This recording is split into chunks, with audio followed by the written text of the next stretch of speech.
장로 피택을 앞두고 있습니다. 다음 주에 공동회를 진행을 합니다. 우리가 어떤 사람을 피택해야 되고, 그리고 피택된 사람들은 어떤 역할들을 감당해야 되는지 간간히 말씀을 전하면서 말씀을 드린 적은 있습니다만 직접적으로 본문을 놓고 말씀을 드린 적은 없었던 것 같습니다. 성경을 보면 7집사를 피택하고 세우는 과정이 나와 있는데, 이것이 바로 오늘 본문 말씀이 되는 사도행전 6장 1절부터 7절까지의 말씀입니다. 저는 교회는 지도자를 세우는 것이 바로 이런 방법으로 세워야 되겠다 하는 생각을 하게 됩니다. 교회에서 세우는 지도자는 세상의 지도자와는 구별이 되기 때문에 그렇습니다. 지금도 가끔 신문에 보면 늘 나오는 이야기들이 있어요. 늘이 아니라 요즘은 거의 매주 나와요.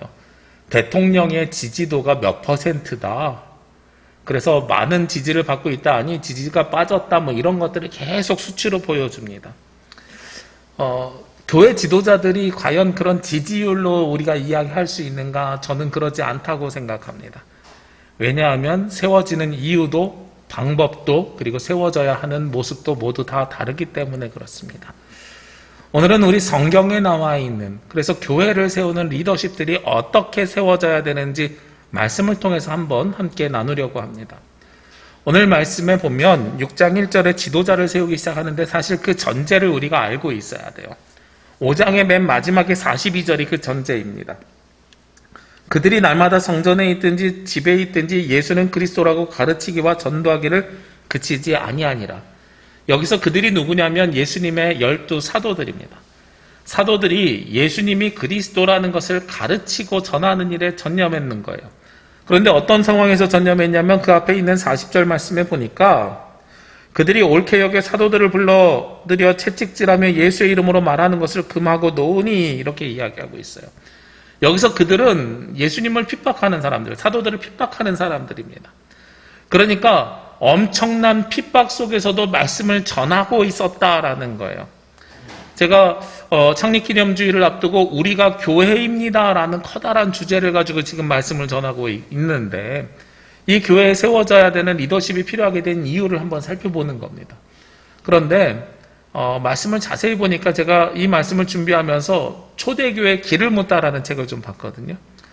요즘 세상에 문제가 있는데 그럼 교회가 어떻게 원형으로 하나님께서 세워주신 교회 모습으로 돌아갈 수 있을까 해서 초대교회 모습을 살펴보는데, 기독교가 공인되기 이전에 교회는 핍박 가운데 있었습니다. 지난주에도 잠깐 말씀드렸지만 네로에 의해서도 핍박을 받았고, 네로에 의해서 핍박받기 이전에는 유대인들에 의해서도 핍박을 받았습니다. 왜냐하면 유대인들이 생각하는 메시아가 그들이 생각할 땐 예수님이 아니었거든요. 그러니까 저 사람들 이상한 사람들이야 라고 핍박하고 있었던 거예요. 근데 초대교회에 보면은요, 그 핍박 가운데서도 놀라운 일이 벌어집니다. 초대교회에서 예수님을 믿는, 예배당에 들어올 수 있는 멤버십, 교회 교인이 되는, 그리스도인이 되는 과정이 있는데, 어떤 사람들을 그리스도인이라고 부르냐면 세례를 받은 사람을 그리스도인이라고 불러요. 우리 교회도 공동회를 하는데 공동회 투표 자격을 2가지 조건을 둡니다. 첫 번째는요, 세례교인이어야 됩니다. 유아 세례를 받은 사람들은 성인이 되어서 자기의 신앙으로 고백하고 견신례를 받아야 되는 거예요. 그래서 중학교 3학년 혹은 고등학교 1학년 때 우리 교회는 견신례를 주는데 그때부터 투표권이 생기는 겁니다. 그리고 견신례나 세례를 받고 6개월 이상 우리 교회에 출석하신 분들이어야 돼요. 근데 초대교회에서는 그러지 않고요. 세례를 받은 사람이면 무조건 다 되는데, 세례를 받기 위해서 그럼 얼마간의 교육을 받아야 되는가를 봤더니 3년의 교육을 받아야 돼요. 우리 교회는 세례교육 4주 받거든요. 많은 선배 목사님들이 세례교육을 제가 늘려야 됩니다. 1년 동안 교육받아야 됩니다. 이랬더니 목사님들이 하시는 말씀이, 이 목사 그럼 교회 올 사람 하나도 없어. 다 중간에 떨어져 나가, 이렇게 이야기를 하세요. 근데 초대교회는요, 핍박을 받는 가운데서도 세례교육을 3년이나 받았어요. 그러니까 세례교육을 받았다는 것은 말씀의 기본이 이미 다 깔려져 있다는 거죠. 그런데 더 놀라운 사실이 뭔지 아십니까? 핍박이 있고 3년이나 세례교육을 받아야 되는데 1년에 성도의 수가 40%씩 늘어났대요. 놀라운 일이 이루어지는 거예요. 도대체 왜 그런 일들이 일어날까 봤더니 저 사람들이 저렇게 핍박받는데도 3년이나 수고하면서 헌신하면서 세례를 받는 이유가 저들에게는 세상이 알지 못하는 무엇인가가 있을 것이다. 저렇게 환난과 고통 가운데서도 저 하나님의 말씀을 기쁘게 받아들이는 저들은 세상과 다른 사람들이다라는 관점 속에서 많은 이들이 그것에 궁금해하고, 그래서 세례교육을 받으면서 말씀을 접하고, 그 말씀을 받은 사람들이 그 말씀을 놓칠 수가 없어서 끝까지 버티는 거예요. 인내하는 거예요. 그래서 그런 일들이 벌어진 겁니다. 그런 역사가 일어나고 있던 것이 바로 오늘 말씀의 전제입니다. 그러면서 오늘 6장 1절 말씀에 보니까 그때의 제자가 더 많아졌는데, 여기서 제자는 예수님의 12제자를 이야기하는 게 아니에요. 여기서 제자는 누구하고 구별되냐면 사도들과 구별됩니다. 사도행전에 보면 제자가 사도들로 변경된다고 말씀드렸잖아요. 예수님의 12제자들은 사도로 바뀌었고, 그리고 그 사도들로부터 말씀을 배우는 사람들이 제자들인 겁니다. 그래서 오늘 제자들이 더 많아졌는데 라고 이야기하는 것은 예배를 드리는 요즘으로 이야기하면 성도들이 더 많아졌다라는 개념으로 보시면 될 것 같아요. 많아졌는데 문제가 생겼습니다. 어떤 문제가 생겼냐면 헬라파 유대인들이 자기의 과부들이 매일의 구제에 빠짐으로 히브리파 사람을 원망하니라고 이야기하고 있어요. 예수님을 믿는 사람들이 두 종류가 있었는데, 한 사람들은 헬라어를, 그리스어를 이야기하는 사람들이고, 한 사람은 히브리어를 이야기하는 사람들이라는 거죠. 좀 쉽게 설명을 드리면, 우리 남부교회 성도들이 있는데 육진말을 하는 사람들과 제주말을 하는 사람들이 있었는데, 육진말을 하는 사람들이 매일 구제에서 빠지느라 이런 이야기를 하는 거예요. 그럼 왜 이런 일이 벌어질까? 저는 예수님을 믿었던 그리스도인들이 히브리 사람과 헬라인을 차별하거나 구별했다고 생각하지는 않습니다. 그런데 다만 그런 일이 있었을 거라고 상상을 해보는 거예요. 여기서 구제라는 단어는 다른 사람들에게 돕는 일 포함해서 뭘 이야기하냐면 교회 안에서 음식을 나누는 일을 이야기하거든요. 좀 포괄적으로 헬라어 원어를 보면 사실은 사용됐습니다. 교회 안에서 음식을 준비해서 예배를 드리는 그리스도인들의 공동체가 같이 식사를 나누고, 그리스도인들의 공동체뿐만 아니라 주변에 있는 이웃들에게도 그 식사를 같이 나누는 일을 했던 거예요. 이게 구제에, 오늘 성경에 구제에 포함되어 있는 내용인데, 그런데 음식을 준비하는 사람들이 매일 똑같은 사람이 준비하기가 어렵잖아요. 우리도 교회에서 음식 준비하는 봉사를 여러분들이 돌아가면서 하시잖아요. 그렇게 준비를 하는데 음식을 준비했어요. 오늘은 A가 준비했어요. 그런데 사람들의 수가 늘어나서 100인분을 준비했고 교회 재정도 재력도 100인분밖에 안 되는데 오늘은 120명이 왔어요. 그럼 20명 못 주잖아요. 그러면 팔이 안으로 굽으니까 누구에게 줘요? 아는 사람에게, 말이 통하는 사람에게 먼저 주는 거예요. 이 일들이 계속 반복되니까 언어가 통하지 않는 헬라파 과부들, 구제를 받아야 되는 사람들, 나눔을 받아야 되는 사람들이 소외되는 일이 한 번, 두 번이 아니라 계속 반복이 되는 거죠. 팔이 안으로 굽는 것처럼 한정되어 있는 이 재정을 아는 사람들에게 쓰니까 소외되는 사람들이 갈수록 늘어나는 일이 생겨났다라는 겁니다. 그래서 이 일을 공평하게 하기 위해서 누가 그러면 했느냐? 사도들이 그 일을 직접 해요. 오늘 성경에 보면 사도들이 그 일을 했다는 말이 직접 나오진 않지만 그 뒤에 2절 말씀에 보면 추측을 할 수가 있습니다. 2절 말씀에 보니까 12사도가 모든 제자를 불러 이르되 우리가 하나님의 말씀을 제쳐놓고 접대를 일삼는 것이 마땅하지 아니하니, 이렇게 이야기를 해요. 하나님의 말씀을 전파하고 하나님의 말씀을 준비해야 되는데 접대, 즉 구제하는 일, 음식을 준비하는 일을 하다 보니 사도들이 어렵다. 그러니 이 일을 할 사람들, 지도자를 세워야 되겠다라는 거죠. 자, 그러면 첫 번째로요, 지도자를 세우는 필요가 여기에 나와 있습니다. 지도자를 왜 세우겠어요? 교회에 필요가 생겼다. 역할이 생겼다는 겁니다. 우리 교회도 다음 주에 공동회를 하는 이유가 있습니다. 원래 우리 교회의 시모 장로님, 당회에 출석해서 교회의 행정과 여러 가지를 보살피는 장로님들이 제가 부임할 때는 3분이셨어요. 그런데 그 사이에 시간이 흘러서 2분이 은퇴를 하셔서 원로 장로님이 세워지셨습니다. 우리 교단법에 따르면 우리 교회는 3분의 장로님이 심호하시는 것이 우리 교단에 가장 적합하다라고 돼 있거든요. 그러니까 2분의 공석이 생겼고 교회를 그만큼 필요가 생겼으니 교회에서 2분을 더 세웠으면 좋겠다라는 계획을 세우는 거예요. 2분까지. 우리가 교회의 지도자가 세워질 때는요, 가장 중요한 것이 교회의 필요가 세웠을 때 세워져야 됩니다. 교회 필요가 없는데 세워졌으면 그것은 나중에 문제가 될 가능성이 많습니다. 제가 부교육자 시절부터 지금까지 벌써 20년 넘게 목회를 했더라고요. 20년 넘게 목회를 했는데 우리 교회에서는 아직 그런 일이 없었는데 제가 다른 교회에서 부교육자 생활하면서 지켜보니까 임직의 절차, 장로님을 세우거나 권사님을 세우거나 안수집사님을 세우고 나면 꼭 따라오는 것이 있어요. 교회의 분란이 따라오고요. 교회의 상처가 따라오고요. 떠나는 이들이 생겨나게 돼요. 도대체 왜 그럴까 하는 것을 제가 여러 번 묵상하고 그리고 주변에 있는 목사님들과 이야기를 나눠봤는데 세워져야 되는 직분에 대한 가치관이 서로 다르기 때문에 그래요. 장로님이, 권사님이, 안수집사님이 어떤 역할을 감당하셔야 되고 어떤 직분을 갖고 있는지에 대한 생각이 서로 다른 거예요.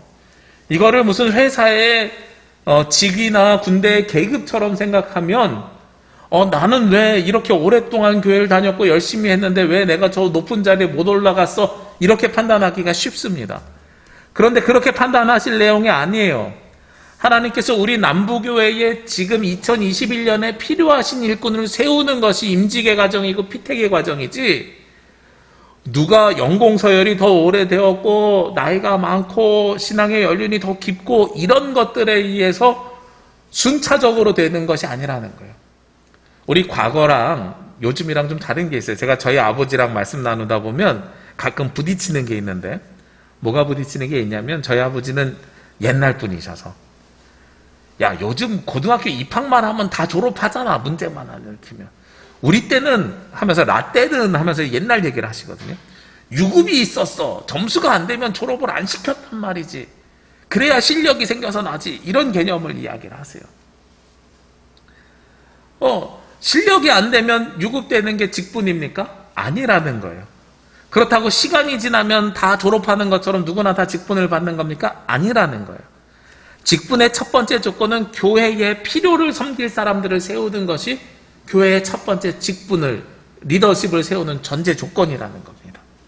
그리고 두 번째로요, 오늘 말씀에 다시 2절 말씀을 보면 12사도가 모든 제자를 불러서 이야기합니다. 뭐라고 이야기하냐면, 우리가 하나님의 말씀을 제쳐놓고 접대를 일삼는 것이 마땅하지 아니하다.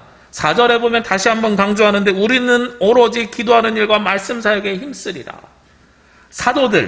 사도들이 지금으로 이야기하면 어떤 역할을 감당하는 사람들이냐면 목회자의 역할을 감당하는 사람들인 거예요. 말씀 전하는 일을 해야 되는 사람들입니다. 이 사도들이 사람을 세우자라고 이야기하는 것은 첫 번째는 필요지만 두 번째는 세우되 어떤 사람을 세우자고 이야기하는 거예요? 말씀을 전하는 일에 전념할 수 있도록 다른 부분들을 도와줄 사람들. 목회자가, 사도들이 말씀 전하고 기도하는 일에 전념할 수 있도록 다른 부분을 도와주는 돕는 자를 세워라 라고 말씀하는 겁니다. 자, 공동체를 운영하려면요, 필수적으로 필요한 것들이 있습니다. 오늘도 성경에 보면 구제하는 일을 하는데, 구제하는 일을 하다가 히브리 사람, 헬라 사람 이렇게 구별해서 차별하는 이유가 뭐 때문이겠어요? 만든 음식이 부족하기 때문에 그렇거든요. 차고 남으면 모두 나눠주면 되는 거잖아요. 왜 부족한가를 생각해보면 여러 가지 이유가 있을 수 있는데, 첫 번째는요, 재정적인 문제입니다. 우리가 가지고 있는 재정적인 한계가 있어서 나눔이 어려울 수도 있는 거예요. 두 번째는요, 재정은 있어도 그것을 준비하고 헌신할 사람들이 없기 때문입니다. 준비하고 헌신할 사람뿐만 아니라 세 번째, 요즘은 뭐가 어렵냐면요, 우리가 어디 가서 불우이웃을 돕고 싶은데도 누구를 도와야 될지 모르겠어요. 대상자를 찾는 것도 굉장히 어려운 일입니다. 지난 연말에요, 저희 제주노회가 올해 신년 할애회를 계획하다가 코로나 때문에 어렵겠다 싶어서 신년 할애회 때 매년 사용하는 금액이 한 300만 원 정도를 사용을 하는데, 그 돈을 차라리 제주 도랑 이야기 해가지고 그 어려운 사람들을 도왔으면 좋겠다고 이렇게 결정을 했어요. 그래서 제주도청에 이제 제가 찾아가가지고 한번 이야기를 해봤는데, 저희는 이거 돈 주셔도 쓸 수 있는 데가 없습니다. 오히려 이렇게 이야기하는 거예요. 그러니까 사회복지 쪽으로 가니까 우리도 복지관에 위탁해서 하는데요. 이렇게 또 바뀌어요. 그러니까 이게 굉장히 돕는 것도 쉬운 일이 아니더라고요. 이게 우리가 생각하는 것처럼 예전에는 그냥 누구 주면 되지, 어디 통해서 주면 되지 이렇게 생각하는데 요즘은 그 모든 일들이 다 뭐 때문에 어려워졌냐면 누군가가 이 돈을 빼가지고 자기가 유용하고 다르게 쓰니까 이걸 투명하게 그리고 받는 사람 계속 받고 못 받는 사람 못 받으니까 이거를 또 기준을 정하고 뭐하고 하다 보니까 정말로 정작 필요한 사람들을 돕는 일이 쉽지 않은 일로 바뀌었어요. 그러니까 재정적인 문제, 헌신하는 사람, 누구를 도와야 될지 이런 것들을 구별하는 여러 가지 일들이 있는 겁니다. 그 일들을 감당해 줄 수 있는 사람, 도와주는 사람들을 뽑는 것이 일꾼을 뽑는 일인 거예요. 그래서 필요를 섬기는 사람, 그리고 말씀을 잘 전할 수 있도록 돕는 사람, 이게 바로 세워져야 되는 리더십의 모양과 모습이라는 거죠. 그러면서 오늘 성경에 그러면 누구를 뽑아야 되는가라는 것에 대해서 또 이야기하고 있습니다. 3절 말씀에 사도들이 형제들에게, 제자들에게 뭐라고 이야기하냐면 너희 가운데서, 범위를 한정져줬지요. 외부에서 사람을 데려오는 것이 아니라 우리 가운데서 사람을 뽑습니다. 우리 가운데서 어떤 사람을 뽑습니까? 성령과 지혜가 충만하여 칭찬받는 사람 7을 택하라라고 이야기를 해요. 우리 교회에서 다음 주에 피택을 해야 되는데 어떤 분들을 피택해야 되는가? 오늘 성경에 답이 나와 있어요. 첫 번째요, 성령이 충만한 사람입니다. 두 번째요, 지혜가 있는 사람입니다. 세 번째요, 칭찬받는 사람이어야 됩니다. 성령이 충만한 사람은 무슨 개념이에요? 영적인 개념이에요. 교회에서 세워진 지도자가요, 영적으로 충만하지 않으면 영적 권위를 세울 수가 없습니다. 우리가 예배에 열심히 드리고 기도하는 분들이어야 되는 거라는 거예요. 교회의 지도자는 세상의 지도자랑 다릅니다. 세상 사람들은 무슨 경력을 이야기합니다. 세상 사람들은 학위를 이야기합니다. 세상 사람들은 자신이 경험했던 세상적 지위를 이야기합니다. 그런 게 필요한 게 아니고요. 얼마나 내가 하나님과 나와의 관계 속에서 온전한 사람인가라는 거예요. 이것이 바로 성령의 충만함이라는 겁니다. 우리가 성령 강림절을 지내면서 성령이 어떤 역할을 하시는지 알았잖아요. 말씀에 기대어서 말씀을 보시는 분이어야 됩니다. 말씀과 함께 더불어 살아가야 되는 분이어야 됩니다. 그래야 교회를 무엇 가운데 움직일 수 있어요? 기도와 말씀으로 운영하는 데 참여할 수 있는 거예요. 두 번째가 무엇이냐면 지혜입니다. 세상의 지식을 이야기하는 것이 아니라 지혜를 이야기하는 거예요. 지식이 중요한 기준과 잣대라면 대학 교수나 학위에 있는 분들을 모셔야 되겠지요. 그러나 교회에서는 그것이 중요하지 않습니다. 삶의 연륜으로 묻어나는 그 지혜가 있으면, 솔로몬이 지식이 뛰어나서 아이를 반으로 자르라고 이야기하는 게 아니었잖아요. 엄마의 마음 모성을 읽은 지혜가 있었기 때문에 그것을 판결하고 결정할 수 있었던 겁니다. 교회를 운영하는 데도 필요한 것이 세상의 지식이 아니라 지혜입니다. 지식은 요즘 찾으면 되고요. 지식이 있는 사람은 자문을 구하면 됩니다. 그러나 하나님의 뜻에 온전하게 비추어서 교회를 함께 세워갈 수 있는 지혜가 필요한 거예요. 그리고 세 번째가 뭐라 그랬어요? 칭찬받는 사람이어야 된다 그랬어요. 교회 안에서 관계가 좋아야 되는 겁니다.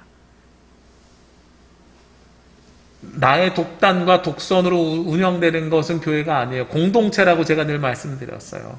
그래서 성도들 사이에서 성도들을 살피고 관계가 있는 분들이어야 되는 거예요. 이 세 가지를 전제로 우리는 이번 한 주간 기도해야 되는 겁니다. 다음 주에 공동의회가 있기 때문에 저는 가능하면 많은 분들이 비록 2층에서 영상으로 예배할지라도 예배당에 오셨으면 좋겠어요. 아직은 우리가 무슨 세상처럼 온라인 투표나 각자 있는 곳에서 투표할 수 있지 않고 공동의회에 출석하셔야 회원권이 생기거든요. 투표권이 생깁니다. 그렇기 때문에 가능하면 오셔서 같이 참여하셨으면 좋겠는데, 오실 때 그냥 오지 마시고 일주일 동안 기도하셨으면 좋겠어요. 성령의 충만함, 하나님의 말씀을 받을 수 있는 사람, 지혜가 있는 분, 그리고 성도들과의 좋은 관계를 유지하는 분. 그리고 오늘 말씀 가운데서 3절 말씀 가운데서 저는 중요한 단어를 하나 찾으라 그러면 어떤 단어를 찾냐면 7을 택하라 해서 택하라는 단어를 저는 찾고 싶습니다.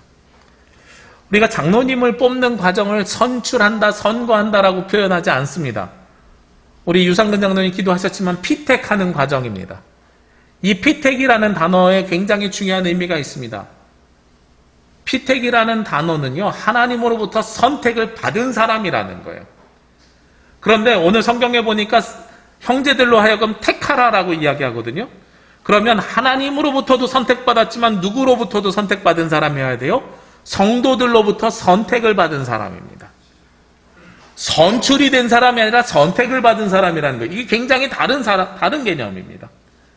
선출이 된 사람은요, 아까 말씀드렸던 것처럼 지지율 생각합니다. 나를 지지하는 사람이 몇 퍼센트나 되는데. 우리 교회가요, 교회법에 따르면 담임 목사도 마찬가지고 장로님도 마찬가지인데, 담임 목사가 되거나 장로님이 되려고 하면 3분의 2의 찬성이 있어야 가능하거든요. 여기서 3분의 2라는 것은 소수점 반올림 이런 찬성이 아니고요. 무조건 올려야 돼요. 이상이니까. 3분의 2 이상의 찬성을 얻어야 돼요. 3분의 2 이상의 찬성을 얻는 것이 저는 굉장히 중요한 의미가 있다고 생각을 해요.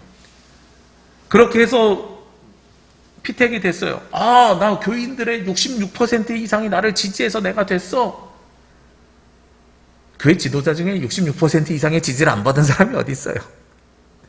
세상으로 이야기하면 이거 엄청난 지지율이거든요. 대통령 될 때도 66%의 지지율로 대통령 되는 사람 한 사람도 없습니다, 우리나라에. 사람들이 나를 뽑아준 게 아니고요. 하나님께서 기도하는 사람들을 통해서 선택한 사람입니다. 그래서 우리는 피택되었다고 이야기합니다. 하나님으로부터 부름받는 과정입니다. 그래서 제가 여러분에게 간곡히 부탁드리는 것 중에 하나가 선거운동을 하지 말라는 거예요. 선거운동보다 무엇을 해야 된다고요? 기도를 해야 된다고요. 교회는 분명히 필요합니다. 새로운 일꾼들이 필요해요. 우리 유상근 장로님도 몇 년 안 남으셨거든요, 이제 은퇴가. 그러니까 새로운 지도자들이 세워져야 되는 건 분명한 사실입니다. 교회 필요가 있어요. 오늘 성경 말씀에 1절을 충족합니다. 또 교회의 필요를 섬겨가야 돼요. 교회 건물이 갈수록 오래됐고 필요한 것들이 생겨요. 지하에 막 물이 새고 여러 가지 일들이 생겨갑니다. 그런 일들을 감당할 수 있는 돕는 자들이 세워져야 되는 일이 분명히 생겼어요. 말씀에 그대로 충족해요. 그러면 우리에게 남아져 있는 거죠. 내가 보기에 괜찮은 사람, 내가 보기에 저 사람이었으면 좋겠다라는 것을 이야기하거나 이런 것이 아니라 하나님 앞에 기도 가운데에 떠오르는 사람을 우리가 선택해야 되는 거예요. 왜냐하면 그 사람은, 세워지는 사람은 내가 세우는 것이 아니고 하나님께서 나를 통해서 세워가는 거거든요. 내가 주인된 삶과 하나님의 주인된 삶의 차이입니다. 하나님께서 우리의 손을 통해서 역사하셔야 돼요.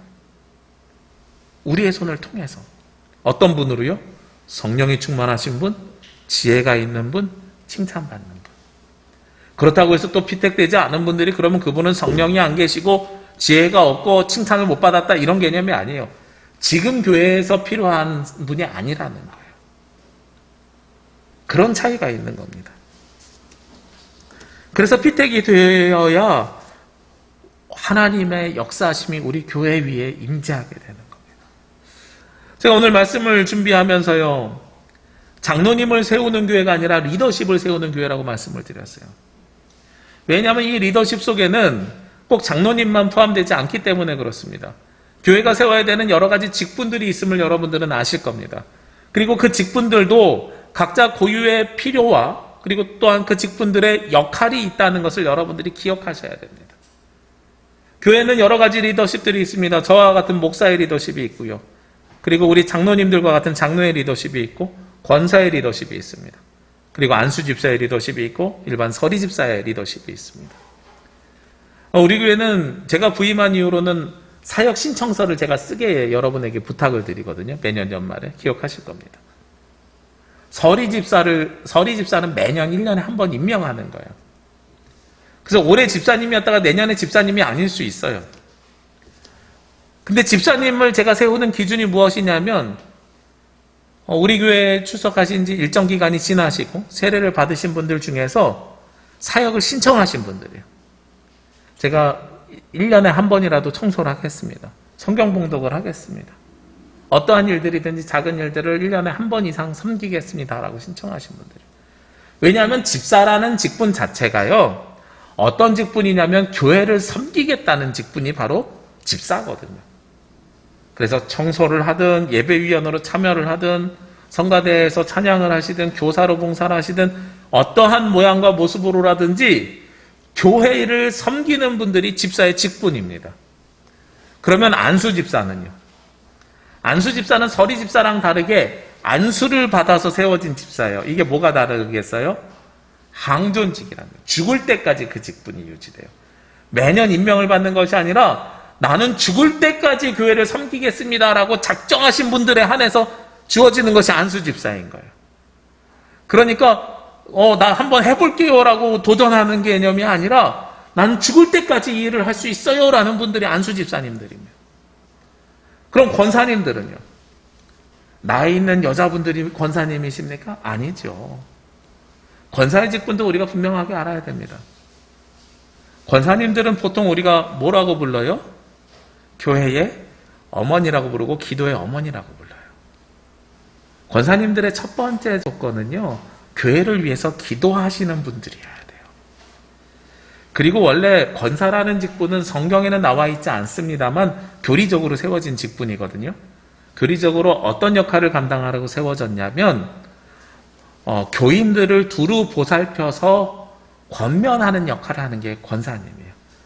그러니까 성도님들이 신앙생활을 잘할 수 있도록 이렇게 이끌어주고 보살펴주고 도와주시는 분들이 권사님의 역할을 감당합니다. 그리고 마지막으로 세 번째로 중요한 역할이 있어요. 저는 우리 교회가 이 역할을 잘 인식하지 못하는 게 좀 안타까운데, 권사님들이 해야 되는 역할 중에 가장 중요한 일은 권사님들이 성찬식을 준비하는 일입니다. 성찬식은 안수받은 분들이 준비하셔야 되는 거예요. 기름 부음 받은 자들이 준비하셔야 됩니다. 그래서 권사님들이 먼저 정결하게 기도하고, 기도 가운데 성찬을 준비하고, 그리고 성찬식이 끝난 다음에 그것을 정리하는 것도 그냥 설거지하는 개념이 아니에요. 기도 가운데 예수님의 살과 피를 정결케 마무리하는 것이 권사님들이 하셔야 되는 역할들입니다. 장로님들은 그럼 어떤 역할들을 감당하셔야 됩니까? 우리 주보의 교단의 헌법이나 뭐 여러 가지들을 제가 기록해 놨는데요. 장로님들의 가장 중요한 역할은 교회를 운영하는 것입니다. 교회를 운영하는 거예요. 종교개혁을 하면서, 종교개혁 이전에는 목사라는 직분이 장로라는 직분과 특별하게 구별되지 않았습니다만, 종교개혁을 하면서 장로라는 직분이 세 가지로 구별이 되기 시작합니다. 첫 번째는요, 말씀을 선포하는 자들입니다. 지금 목사의 역할을 감당하는 거죠. 두 번째는요, 칼빈에 의해서 이 장로의 직분이 구별될 때에 스위스라는 동네가 신정정치, 하나님이 직접 통치하신다 그러면서 의회로 각 지역의 마을의 대표자들을 파송하는데, 그때 파송된 사람들이 장로님들입니다. 즉 행정적인 역할을 감당하셨던 거예요. 그때는 교회와 동사무소가 구별되기 이전이었거든요. 그리고 세 번째가 학교에서 가르치는 역할을 감당하셨던 분들이 장로님입니다. 그러니까 요즘 우리 이야기하면 목사와 장로와 교사, 이분들이 장로님이셨는데, 지금 장로교에서는 이 셋이 구별돼 가지고 세워져야 되는 장로님은 교회를 운영하는 역할들을 감당하셔야 되는 거예요. 그래서 우리가 그 직분의 역할들이나 직분의 모양과 모습을 잘 알고 있어야 그 직분을 인해서 상처를 받거나 시험에 듣는 일들이 없습니다. 왜 그런 거 있잖아요. 사람들이 자기의 이상형을 만들어 놓습니다. 자기의 이상형을 만들어 놓고 거기에 미치지 못하면 막 사람들이 부족하다고 이야기를 해요. 그러지 않아요. 필요한 사람들을 필요할 때 세우는 것이 하나님의 말씀이고 능력입니다. 오늘 사도들이 이 3절 말씀에처럼 7 집사를 세우는 방법이 어디에 나와 있냐면, 과거에 이스라엘이 광야 생활을 하면서 여호수아를 세울 때 사용했던 방법입니다. 그런데 다른 게 있어요. 뭐가 다르냐면, 여호수아를 세울 때는요, 어떤 사람을 세워야 되냐면 가나안 땅에 들어가야 되니까 전쟁을 잘할 사람을 세워야 되는 거예요. 그래서 정탐도 다녀왔고 전쟁의 경험이 있는 사람을 세우는 겁니다. 그런데 오늘 세우는 사람은 어떤 사람을 세우는 거예요? 사도행전에서는 교회를 잘 보살필 사람을 세우는 것이거든요. 특히 구제에 집중해서 사람들을 세워가는 겁니다. 그리고 구제와 또 하나 뭐예요? 말씀을 전하는 거예요. 오늘 세워진 첫 번째 집사 이름이 누구입니까? 스데반이죠. 그런데 스데반은요, 놀랍게도요, 바로 그 뒤에 7장에 순교하게 돼요. 순교하게 된 이유가 무엇이냐면 말씀 전하다가 순교하게 돼요. 하나님의 사명 감당하다 순교하게 되는 겁니다. 주님을 위해서 죽으면 죽으리라 라고 고백했던 사람들을 교회 지도자로 세워가는 과정인 거예요. 여호수아랑은 다른 지도자가 세워지는 겁니다. 그때그때 필요에 따라 하나님께서 역사하시는 것이 교회 지도자입니다. 마지막으로 오늘 지도자를 세우는데 어떻게 세우느냐, 6절 말씀에 보니까요, 물론 5절 말씀에 보면 온 무리가 이 말을 듣고 기뻐하여 믿음과 성령이 충만한 사람 하면서 7명의 이름이 나옵니다. 온 무리가 기쁨 가운데 사람을 세우는데 그 사람이 세워진 다음에 6절 말씀에 보면 사도들 앞에 세우니 사도들이 기도하고 그들에게 안수하니라 라고 말씀하고 있어요. 기도한 다음에 어떻게 했다고요? 안수했다고요. 여기서 세워진 지도자는 아까 말씀드렸던 항존직의 지도자들이 피택된 겁니다. 사도들이 안수하는 거예요. 아마 다음 주에 우리 교회가 여러 절차를 겪어서 지도자를 세우게 되면 안수하는 절차가 있을 것인데 그 안수하는 절차는 바로 있는 게 아닙니다. 6개월의 당회의 지도기간이 있어야 돼요. 왜 6개월의 당회의 지도기간이 있어야 되냐면 우리 교단의 정신을 알아야 되고 장로교회의 정신을 알아야 되는 겁니다.